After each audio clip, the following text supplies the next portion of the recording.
man leni benye o nile loko. Esiku dede asiko yi. Hello everyone, it's Adironke again. I hope your day is going well. Today I'll be addressing another rhetorical question. Another Àkànlò Ìbéèrè. Questions that you ask to express an opinion, not necessarily because you're seeking an answer.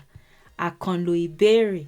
It's a question, but it's not really a question that is seeking an answer. You're just using it.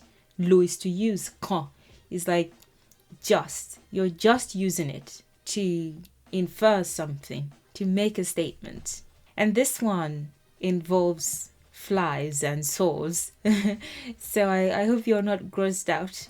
But the question is, ta leṣinṣin ìbá gbè? If you like, you can say ta leṣinṣin ò bá gbè. I and O. In this case, mean the exact same thing. It's just a dialectical variant. Ta leṣinṣin ìbá gbè? Ta leṣinṣin ò bá gbè? Bí kìí ṣe elégbò. Ta leṣinṣin ìbá gbè? Bí kìí ṣe elégbò. Ta leṣinṣin ò bá gbè? Bí kìí ṣe elegbo. If you expand this, because it's a contraction of ni eṣinṣin. Leṣinṣin is two words combined. We like to combine words in the Yoruba language, and I say it all the time. Ni eṣinṣin is what leṣinṣin is, and elegbo is also a contraction of oni egbo, elegbo, ni eṣinṣin, leṣinṣin. Ta ni eṣinṣin ìbá gbè? Ta ni eṣinṣin ò bá gbè? Whichever you like. Bí kìí ṣe oni egbo. Now let's see what these words mean word for word, so that we can understand what the question is, what the rhetorical question is. Ta is who. Leṣinṣin, ni is, but it could be is it. It's is it in this context for translation purposes. But it really is in and of itself. And then eṣinṣin is the housefly. Eṣinṣin, I or O is a pronoun. You could say, I don't know, maybe a pseudo pronoun or an actual pronoun actually. And it would be it. I'm saying it's a pronoun because many times you don't even have to include the noun. So if you say tani I bagbe, if you leave the eṣinṣin out and you say tani I, it makes sense. It works with the conditional, the ba. If somebody says ìbá lọ, ìbá jẹun, ìbá sùn, he or she or it would have done something. Ba indicates a conditional. So I or O is a pronoun. And it's referring to the eṣinṣin in this case. It's specified, but it doesn't even have to be. Without eṣinṣin being here, it makes sense. Makes perfect sense. Then ba is may. Again, it's a conditional. It suggests condition. Be is to support. It could even be to aid. Be. And then be is if. Ki is not. It could be it is not too, depending on the context. But in this one, it's just not. It's just not. And then she is an alternative form of be. A synonym for she would be je. So if you say ọmọ ìlú Èkó ni mo jẹ́, that's one way of saying it. I'm from Lagos, or I'm a native of Lagos. But you could also say ọmọ ìlú Èkó ni mo ń ṣe is who I am. So it's an alternative form of be. It is when you transliterate for this context. Elegbo is two words combined. Oni egbo. Oni, ni is to have. It could also be to say. It's an interesting word because it has homonymic qualities. So it could be to say, it could be to have. In this case, it's have. And then oni is the noun, the one who has. Egbo is a sore or an ulcer. Egbo, a sore or an ulcer. So when you put all these words together and you look at the raw transliteration without doing any word switches or any adjustments, just looking at it for what it is, who is it housefly may support if not the one who has a sore or an ulcer? Who is it housefly may support if not be the one who has a sore or an ulcer? It's very raw, so of course you have to make some adjustments. Then if you adjust it a little bit, it would be, who is it that the housefly may support if not the one who has a sore, or if not the one who has an ulcer. The translation is, who else will the housefly support besides the one who has a sore, or besides the one who has an ulcer? Ta leṣinṣin ìbá gbè bí kìí ṣe elégbò? Who else will a person support besides the one they benefit from? That's the translation. That's the meaning of that question, of that rhetorical question.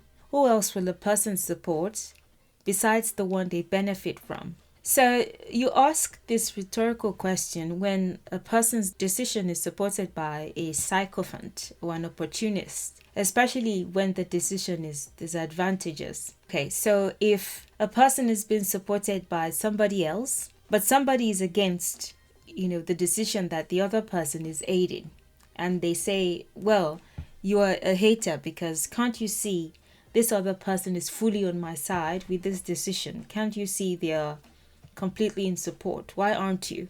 You may ask this question like, duh, this person that is on your side is a sycophant, is an opportunist. They need you to make this wrong decision because it benefits them. Who else will they support? Let's say the other person is their employee. Like, it might not even be sycophant in that very sense, but an opportunist in that very sense, because that paints a picture. It could just be somebody that needs them to make their income. They couldn't really care less about what's good for them or what is not. Well, in that case, they really are an opportunist then.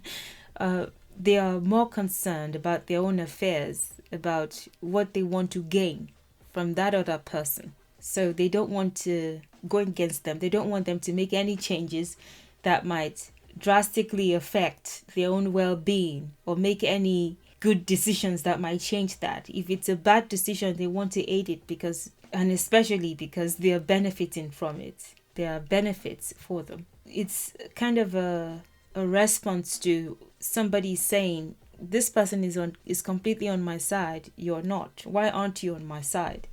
Ta leṣinṣin ìbá gbè bí kìí ṣe elegbo? Who else will the housefly support besides the one who has a sore? So what that means is, if a person has a wound, an open wound, flies tend to perch on that. I'm sorry, I know it's gross. Flies tend to perch on that because the blood and the mucus and the whatever is, I guess it's tasty to them, so they feed on that. If they walk, if they are supported by flies, house flies, they're all over them. They have support. They are cheering them on. And again, this is in quote. If you hear the sound that a bunch of house flies make, it's like they're aiding them. They're hyping them up. Like, yes, go on. They're completely on their side. If you have an argument with somebody who has a sore and you're going, oh, that's not right, the flies will also go, oh, but she's right. It's like the flies make the noise and they aid this person with a sore, but it doesn't necessarily mean they are right. It just means that the flies like it better on their end. They like their side better because there's an open wound that they enjoy feasting on. It's delicious. Why would they be on your side? You don't have any open sores. And why are you telling them to cover the wound up? Why are you doing that? Leave the wound open. What would they survive on? What would they eat if you close up the wound, or if you put a bandage on it or something? Leave it open. They want to feast. So in this case, the elegbo, the person with a sore, would be somebody who is not necessarily in the right state of mind, who again could be that they're making the wrong decision, or they're just going haywire, but not necessarily. They're not in the right state of mind. They're not making the right decisions. The eṣinṣin would then be a metaphor for an opportunist or a sycophant, or opportunists or sycophants.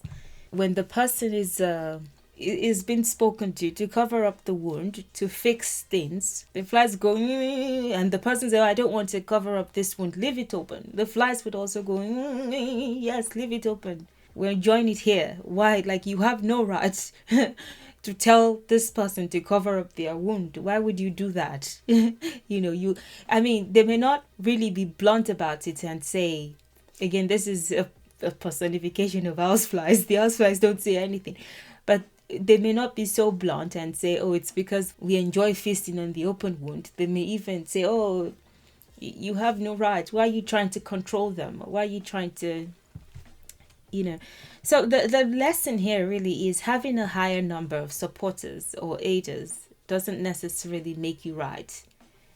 So if you make a decision and you have more thumbs up from a bunch of people, you have to think really, really well. Who are these people that are fully in support, and what do they stand to gain if I make this decision? Don't look at the higher number or the hype. You have to be able to think, who are these people in support and what do they benefit? Having a higher number of supporters or aiders doesn't make you right. The moment you get better or you become more logical, they move on. So the moment you cover up the wound, or the moment you make the right decision, you may only have like one or two until they completely disappear. Then there's nothing for them to feed on. You've become better. The wound is a metaphor for like a sickness in coach, not being well.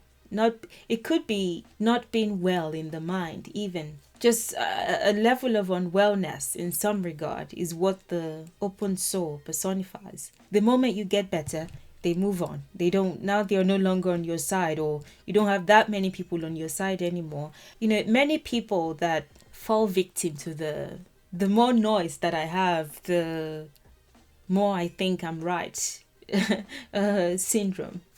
So celebrities many times it's the wealthy, the influential, many politicians, you find that some people are on their side more than others. Perhaps those ones benefit from being a member of their group or their political party or something. And you'd be surprised, sometimes not. You'd be surprised, many times those people don't even have anything to benefit when it comes to material things. It's not like they're going to make money from it. Many times it's for the entertainment. They just want to laugh at the end of the day. Like, oh, don't stop her. Let her continue, or let him continue. It's completely right. And then they laugh afterwards, or they laugh in private. They just want to be entertained by a wrong decision. You see, I think this world star videos, I don't know, they are no longer, I think people have gotten more sensible, but there was a time when those would go viral and they would watch two people fight and then they'll film it. Personally, I wouldn't have that. I would have given them a blow or a punch. And so the person is tempted to give the other person a punch. And it's just, they may monetize those videos. Maybe not. They want to make, many times it's for entertainment, but at other times there are even financial benefits. They want to film that so that they can submit it quickly to the parties that pay them for those videos. Who else would apply support if not the person who's not right, who's sick in the head, or who has an open sore that the fly can feast on? If you're well and you're making the right decision, then why would they want to be on your side? They would rather be on the side of the sick person or the person who's not thinking right, because it benefits them. Houseflies, you'd be surprised, they would never they would never want to have a sore. Have you seen flies dash off at the swipe of a swat, like, or of a broom? They just, like, they don't even want to. In Yoruba we would say abeni lori ki fe komuda koja lori ohun. Back in the day when people would commit crimes and the sentence would be that they be beheaded, that was a form of execution back in the day. I suppose it still is, but it's more mechanized now. Then it was like with a single stroke, they just cut the head off. And I don't know where that started, because like even many countries across the world, you find that was the same way they executed criminals as well. Sometimes not criminals. When there were no cameras and there was no reliable way of telling if a person did something or not, and word of mouth and witnesses really was the main way of determining if a person had if a person was guilty or not. A lot of people were wrongly executed. But those people, they call them abenilori, the people who cut off heads, the executioners. A person whose work is to behead, like on a daily basis or a weekly basis or I don't know, monthly basis. I don't know how often the executions would have taken place. It would have depended on the place and the urgency, of course. You can't play with an executioner, a beheader, and then say, "Hey, I'm just playing with you," like, and you just hold a machete over their head, like, "Eh, or eh." They lose their minds. Like it's okay that they do it to other people, but they lose their minds if you can't play.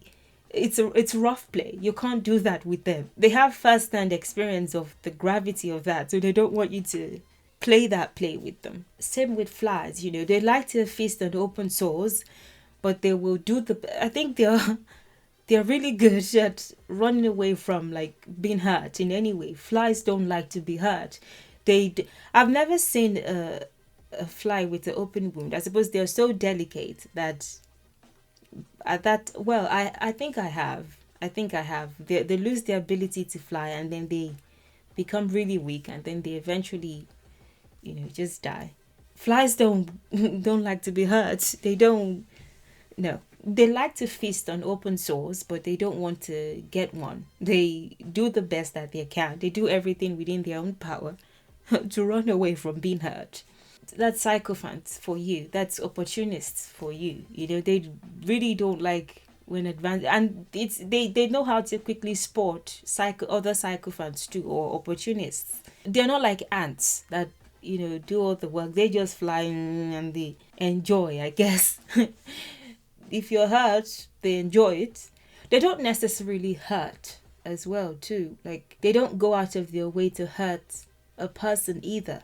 But if the person is hurt and they're making a wrong decision and they're deciding to keep the wound open and maybe even pick at the sore and make it wider and hurt themselves in some way or make the wrong decision, they enjoy it very much.